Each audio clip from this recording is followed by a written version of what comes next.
more. I've never seen them ask more. I've never seen them demand more. I've never seen them tweet more. When it comes to ticket sales and trying to sell out an arena, I have never seen the Indiana Fever ask more than they are asking now. It shouldn't be possible. A team led by Caitlin Clark, arguably the biggest draw in women's basketball right now, struggling to sell tickets? That's the kind of headline that would have sounded ridiculous not long ago. And yet, that's exactly where things stand. Games that should feel like must-see events suddenly have empty sections. Preseason seats are still sitting there untouched. Even the home opener, the one game that usually guarantees a packed arena, isn't moving the way anyone expected. For a franchise that just experienced one of the biggest surges in popularity the league has ever seen, this kind of slowdown doesn't just raise eyebrows, it raises serious questions. What makes it even more surprising is how dramatic the shift really is. This isn't a gradual decline or a minor dip in interest, this is a complete change in behavior. Not long ago, getting a ticket to see this team felt nearly impossible. Fans were refreshing pages the second tickets dropped, resale prices were exploding, and just being in the building felt like winning the lottery. The energy, the hype, the demand, it was all off the charts. And now that same energy feels hesitant. The urgency is gone, the scramble has slowed, and when something that hot suddenly cools off this fast, it's never random. At first, people try to explain it away. Ticket prices are high. The cost of living is up. Maybe fans just aren't willing to spend like they were before. And on the surface, that sounds reasonable. But the more you think about it, the less it adds up. Those same economic pressures existed before, and they didn't stop fans from showing up in massive numbers. If anything, people were still going out of their way, spending more, traveling further, just to be part of the moment. So if the conditions haven't drastically changed, then the reason behind this shift has to be something deeper than just money. And that's where things start to get interesting, because if you listen closely, fans aren't being quiet about this. They're talking, they're posting, they're explaining why they're holding back. The same people who once couldn't wait to get inside the arena are now taking a step back, watching from a distance and choosing not to commit. This isn't confusion, it's a decision, a deliberate one. And when a fan base that passionate suddenly becomes cautious, it usually means something happened that made them rethink everything. Once you start connecting those reactions, a bigger picture begins to form. This isn't just about ticket sales slowing down or prices being too high. It's about a shift in how people feel, a shift in confidence. Because when fans stop trusting that they're going to get the experience they paid for, everything changes. And right now, that shift is impossible to ignore. The numbers tell a story that's hard to ignore and even harder to explain away. Just a season ago, the moment tickets dropped, they were gone. Not slowly picked over, not gradually selling out, gone. Fans flooded the system, resale prices skyrocketed, and getting into the building felt like a privilege. That kind of demand doesn't just disappear overnight. But now, as the new season approaches, the situation looks completely different. Preseason games still have large blocks of seats available, and these aren't just the cheap ones tucked away in the corners. We're talking about noticeable sections across the arena that haven't been touched, even as the clock ticks closer to tip-off. And it gets even more surprising when you look at the pricing. Upper-level seats are sitting above $100 and still not moving. Mid-level sections are pushing into the $300 to $400 range, and some of the premium spots near the court are listed between $700 and $900. That's not just expensive, that's elite-level pricing, the kind usually reserved for the biggest matchups in the biggest markets. Yet, despite those prices being live for weeks, the demand just isn't matching the expectation. Even more telling, preseason tickets, games that typically serve as warm-ups with limited minutes for star players, are priced as high as $280 in some areas, and still, buyers aren't rushing in. What makes this stand out isn't just the cost, it's the contrast. Because this exact same team, with the same star power, was once the hardest ticket to get. Fans weren't hesitating back then. They weren't waiting for discounts or holding off to see how things played out. They were buying instantly, often without a second thought, just to secure a seat. Now, that urgency is gone. The frenzy has turned into hesitation, and the difference between those two reactions says everything. And here's the part that really stands out: the timeline. We're not talking about tickets being available months in advance. This is happening right before the season begins, when excitement should be peaking. The home opener, a game that once sold out within an hour, now has visible availability with days to go. That's not a minor shift, that's a complete reversal in demand. When you line up last year's instant sellouts against this year's slow movement, the gap isn't subtle, it's loud. So when people look at these numbers and try to brush it off as a small fluctuation, it doesn't hold up, because numbers like these don't just reflect sales, they reflect confidence. They reflect how fans feel about what they're buying into. And right now, those numbers are pointing to something deeper than just ticket availability. They're pointing to a change in behavior, a change in mindset. And the real question is, what caused it? At first, the easiest explanation is the one everyone reaches for: prices. Look at the numbers and it almost feels obvious. When upper-level seats are sitting above $100, mid-tier sections are climbing into the $300 to $400 range, and premium courtside views are pushing close to $900, it's natural to assume fans are simply getting priced out. Add in preseason tickets creeping toward $280 for games that don't even count, and the reaction becomes even more predictable. People see those prices and think, that's too much. On the surface, it feels like a classic case of overpricing in a tough economy. And to be fair, that argument isn't completely wrong. The cost of living has gone up, travel is more expensive, entertainment is one of the first things people cut back on when budgets get tight. So yes, price matters. It always does. But here's where the logic starts to fall apart, because those same financial pressures didn't stop fans before. Not long ago, people were paying inflated resale prices without hesitation just to be in the building to watch Caitlin Clark. They were traveling across states, booking hotels, and spending far more than face value, and they were doing it gladly. That's what makes the current situation so different. It's not just that tickets are expensive, it's that fans are no longer convinced they're worth it. There's a subtle but powerful shift between "I can't afford this" and "I don't want to risk this." Last season, fans were confident that whatever they paid, they'd get an experience worth remembering. Now that confidence isn't there in the same way.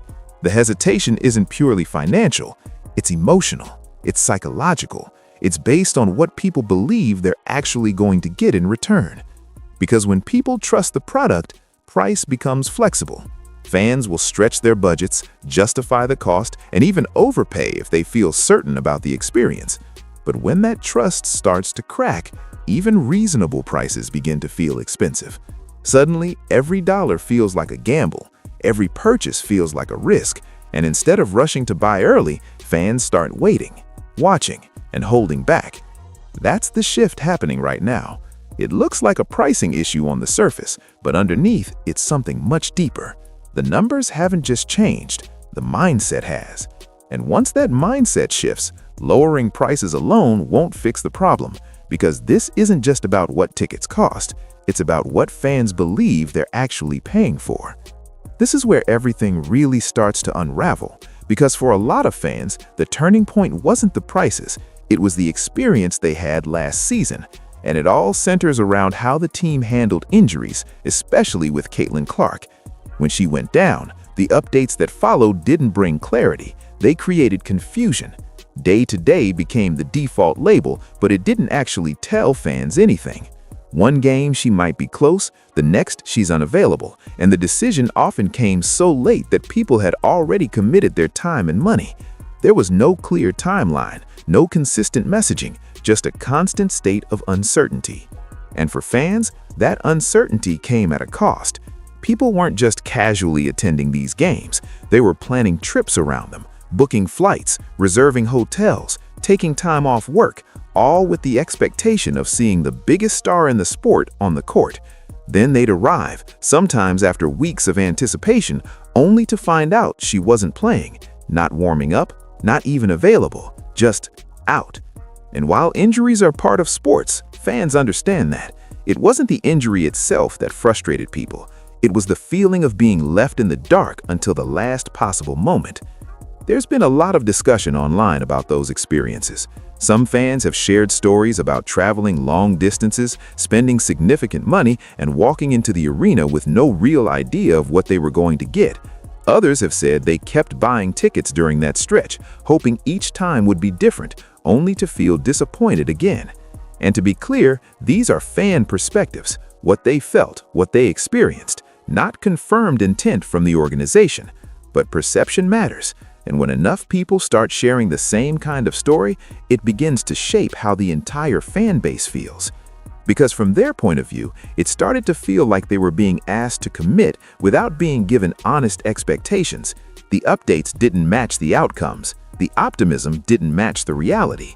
And over time, that gap created frustration. Not just disappointment in missing a player, but a sense that they couldn't rely on the information they were being given. That's a dangerous place for any organization to be in, especially when your biggest selling point is tied so closely to one player's presence. And once that trust is shaken, it doesn't reset overnight. Fans remember how it felt to show up and not get what they expected. They remember the uncertainty, the last-minute changes, the lack of clarity. So now, instead of jumping in early and hoping for the best, they're stepping back, waiting, watching, and making sure history doesn't repeat itself. Because for them, this isn't just about an injury, it's about whether they can trust what they're being told moving forward. But even when Caitlin Clark was on the court, a different kind of frustration started to build, and this one had nothing to do with injuries. It was about how she was being used. Fans weren't just showing up to see her play, they were showing up to see her impact. The pace, the playmaking, the deep shots, the energy that made her must-watch in the first place. Instead, there were stretches where that version of Clark felt muted. Possessions where she barely touched the ball, sequences where she was positioned off-ball, standing in the corner, or moving without ever being part of the action. For a player known for controlling the game, that shift didn't go unnoticed. A lot of this quickly turned into debate online, with fans questioning the system being run under Stephanie White. Some argued it was about balance, about building a complete team rather than relying too heavily on one player. Others felt it was doing the exact opposite, taking away what made Clark special in the first place. And to be clear, these are fan interpretations and reactions, not confirmed intent from the coaching staff, but perception matters just as much as reality when it comes to how people experience a game. And from the outside looking in, there were moments where it felt like the system was asking Clark to adapt more than it was adapting to her. That disconnect created a strange viewing experience. Fans who paid premium prices expecting to see a fast-paced, high-impact offensive engine sometimes found themselves watching a slower, more controlled style where Clark wasn't the focal point every possession. There were games where she looked like a secondary option, where other players initiated the offense while she moved without the ball. Again, that may have been strategic, it may have been part of a long-term vision, but for fans in the moment, especially those who came specifically to see her, it didn't always match the expectation. And that's where the tension really started to grow, because now it wasn't just about whether she would play, it was about how she would play if she did. That uncertainty added another layer to the decision fans are making today. It's one thing to risk buying a ticket and not seeing her at all. It's another to spend that money and watch a version of her that feels restricted or underutilized. From a fan's perspective, both outcomes feel like a gamble. So when people hesitate now, it's not just tied to injuries or availability, it's tied to the full experience. They're asking themselves, if I show up, am I going to see the player I came for doing what made her special, or am I going to see something completely different? And until that question has a clear answer, that hesitation isn't going anywhere. Then came the offseason, and instead of calming those concerns, it added a whole new layer to them. Because once fans started looking at the roster moves, the draft decisions, and the comments coming out of the organization, a lot of people didn't see a clear direction.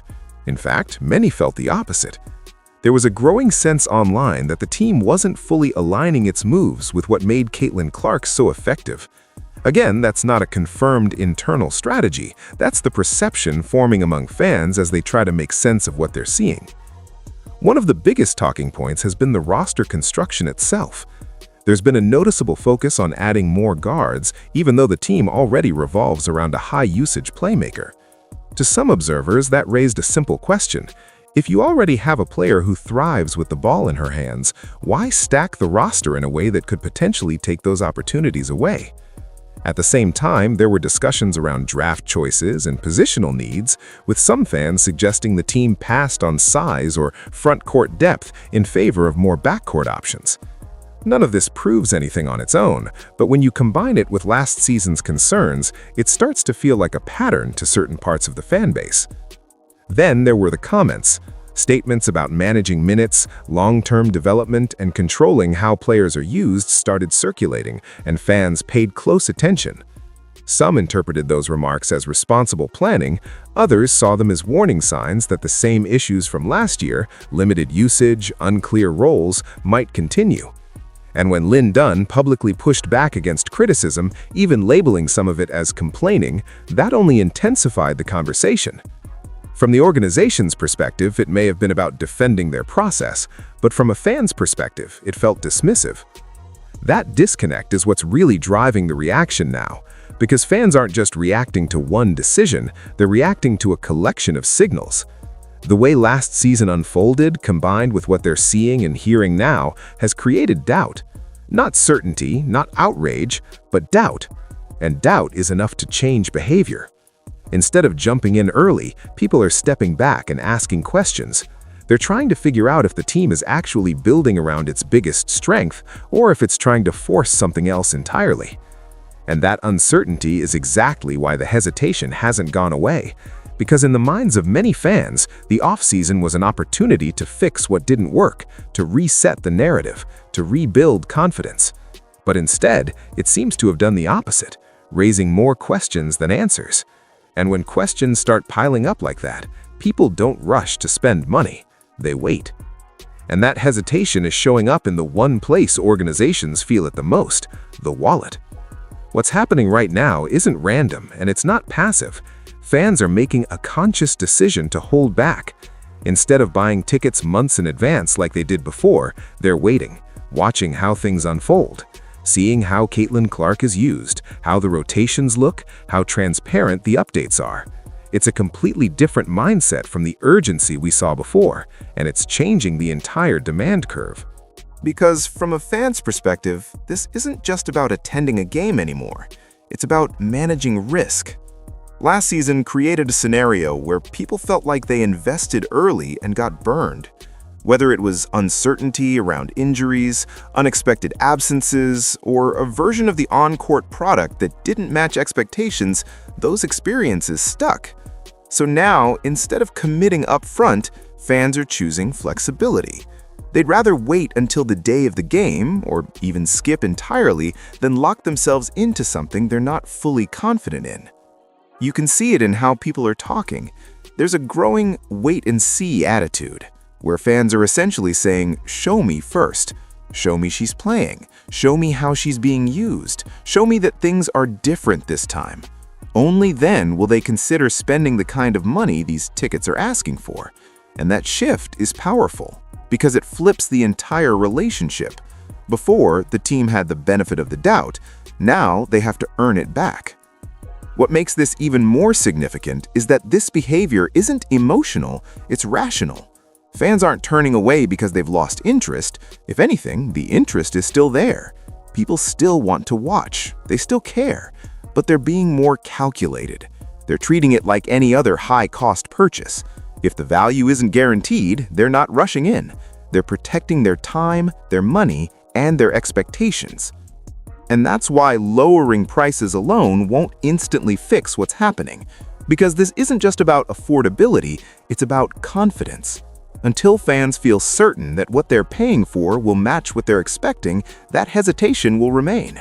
And right now, that hesitation is loud, it's visible, and it's shaping the entire atmosphere around this team before the season even begins. This is where it stops being just a ticket story and starts looking like a warning sign. Because when a fan base shifts from excitement to hesitation this quickly, it usually points to something deeper than a slow sales cycle. We've seen versions of this in other sports, situations where organizations brushed off criticism, assumed demand would hold, and then watched attendance dip in ways they didn't expect. Not because the talent disappeared, not because the product suddenly became irrelevant, but because the connection with the fans started to weaken. And once that connection cracks, it doesn't take much for people to pull back. Part of what makes this situation feel more serious is how some of the reactions have been handled publicly. When fans raise concerns, whether it's about usage, injuries, or roster decisions, and those concerns are dismissed or labeled as overreactions, it tends to have the opposite effect. Instead of quieting the conversation, it amplifies it. People don't feel heard, so they respond in the one way that actually gets attention. They stop showing up. And from the outside, that's what this moment is starting to resemble. Not outrage, not chaos, but quiet disengagement. There's also a longer-term risk here that goes beyond one season's numbers.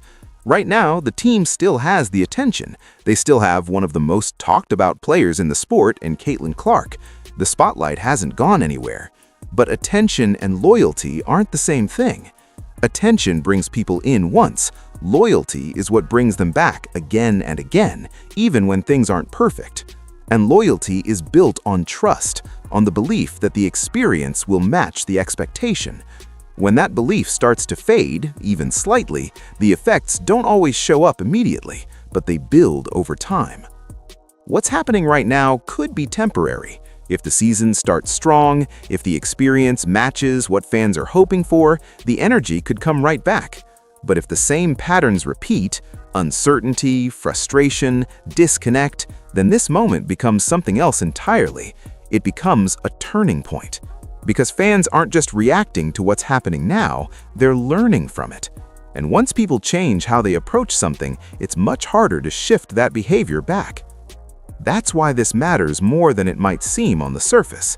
Unsold seats are one thing, a cautious fan base is another. But when those two start happening at the same time, it signals a bigger issue. Not one that's impossible to fix, but one that can't be ignored. At the center of all of this is a reality the organization can't afford to overlook. Star power brings attention, but it doesn't guarantee loyalty. Caitlin Clark changed everything the moment she arrived. She brought eyes, energy, sold-out arenas, and a level of relevance that most teams spend years trying to build. But what's happening now is a reminder that attention is only the beginning. What keeps fans coming back, what keeps them spending, investing, and believing is trust. And right now, that's the part that feels uncertain. Because when you strip everything else away, the prices, the roster debates, the online arguments, it all comes back to one simple question fans are asking themselves. Do I trust what I'm going to get? Not just whether she'll play, but how she'll be used. Not just whether the team will compete, but whether the experience will match the expectation they're paying for. And until that question has a clear, consistent answer, hesitation is going to remain part of the equation. What makes this situation so interesting is that the solution isn't complicated, but it isn't instant either. You can't rebuild trust with a statement or a social media post. You rebuild it through consistency, through transparency, through showing over time that things are different, that lessons were learned, that the product on the court aligns with what fans came to see in the first place, and most importantly, that the organization understands why people pulled back in the first place. Right now, fans aren't gone. They're just waiting, watching closely, ready to re-engage if they see what they're hoping for. But they're no longer jumping in blindly. They're making the organization earn that commitment again. And that's the shift that changes everything. Because in the end, this was never just about tickets, it's about belief. And the real question moving forward isn't whether the seats will fill up again, it's whether the trust that once filled them will come back with it.